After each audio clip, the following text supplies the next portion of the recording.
What impact should the hope of Jesus coming have in our lives? What should it do for us? 1 John 3, verse 3. I forgot to turn there. Yeah, I'm there. Yeah. And everyone who has this hope in him purifies himself just as he is pure.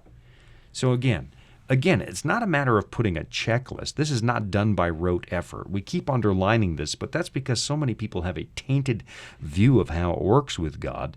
Ephesians 2 verse 8 says you got to feel that you're not earning favor with God. You're not doing this to earn God's love or earn salvation. You're doing it because He's handled it all. He redeems you from every lawless deed. And so you begin to live with Him, and it changes everything, and you become more like Him. What do you think about this?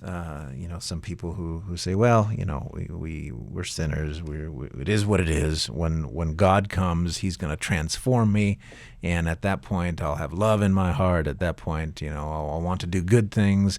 I'll just wait until God comes. Well, I would give that a yes and a no. Because it is absolutely yes. We are glorified when Jesus comes. The Bible speaks of being justified. That's being forgiven, made legally right with God. Right. Then sanctification, we hang out with Jesus and we become more like Him over time.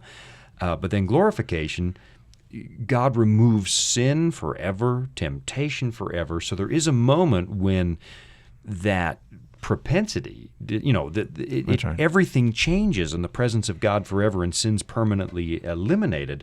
But if you think that you're just going to wait for the finish line and suddenly develop a relationship with Christ, you're fooling yourself. That's right. It doesn't work quite that way. No, He can put that love in your heart now. He can begin changing you. And again, it's important, Alex, that we don't sort of hang everything on that. I've arrived. Nobody's going to feel they've arrived, because the closer you get to Jesus, the less worthy you seem. That's right. So don't worry about that. Don't worry about your checklist, but you do worry about whether or not you're in a relationship with Christ and hanging on to Him, holding His hand, as you say. So I would give that a yes and a no. You are going to be changed when Jesus comes. There's going to be a radical change, but the transformation doesn't begin then. I think about the 10 virgins as you were talking, and the fact that all 10 of them, at some point they had the Spirit of God. They had that oil in their flask, and eventually they run out of oil, or oil in the lamp, and some had some extra in their flasks, and others did not. They waited until the last minute to go and find that oil, and it didn't work out well for them. No, that didn't work out well at all. And I guess I'd underline, too, with everything that Jesus has done for you folks, everything that He's done, why would you wait? Why would you put this down the road? I've got to tell you, I've lived on both sides of that fence, and life with Jesus is radically different and much better. I, as you know, Alex, have not hit sinless perfection. Yes. But I'll tell you what, I'm not as rotten today as I was yesterday, and I'm, by the grace of God, maybe a little less rotten tomorrow. Life with Jesus is just better all around, and it does change you. It does change you.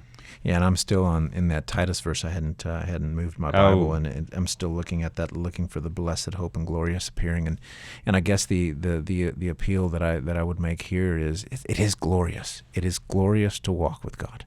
It's an incredible blessing. I know my life would not be as blessed if I wasn't walking with the Lord, doing the things that He's asked us to do, and being connected to the Lord is transformational.